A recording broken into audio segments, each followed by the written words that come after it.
Hi there, this is the fourth vlog I'm seeking to do on what it means to live authentically, to be the real deal. Not that I have any great answers, but it is a question I've carried these last years as I've carried a measure of distress about the state of our political world and the responsibility of the church in that.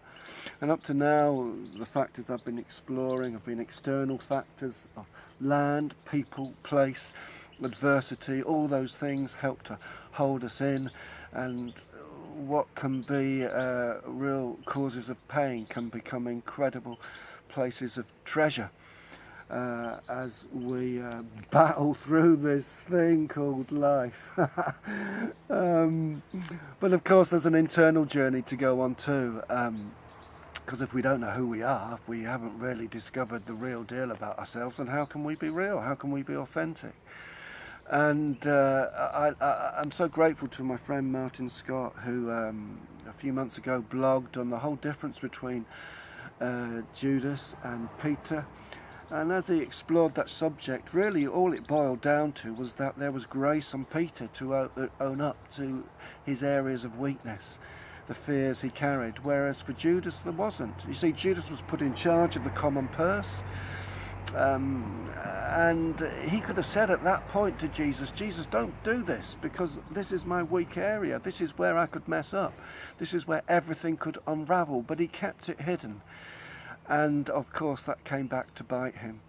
You see, being the real deal means that we've discovered and are discovering the grace to own up to the reality of who we are and the shadow side of ourselves. These last couple of years, Kathy and I have had the opportunity to get together with 3 other couples, and we've been grateful for that, because we don't get a huge amount of adult company. And in getting together, I was aware that for me there were some vulnerabilities emerging. You see, these are guys who have been incredibly successful in their chosen careers and really applied themselves and have been diligent and are now reaping the rewards of that in the pension packets and the whole honouring that comes from that at the end of your career, when basically you're said, well, the well done is given to you and here's the evidence of that. And obviously for Kath and I, it's been a very different journey, and we've not gone down that road, and it's a vulnerable area for us. You know, how are we going to make it through? And yes, we've endeavoured to be wise, but inevitably when you've got little resources to invest, you can't spread bet. You can't spread your options. So if one goes down, you're really in trouble. And in going to this gathering a few months ago, I was aware I needed to prick this bubble in my life. And there, one of my closest friends was also carrying huge pain too, way beyond anything I've encountered in the personal tragedy and loss.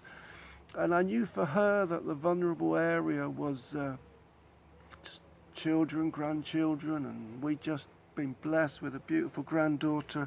And so I went straight up to her and I said, here's the deal. I said, you don't talk about holidays and pensions, and we won't talk about grandchildren.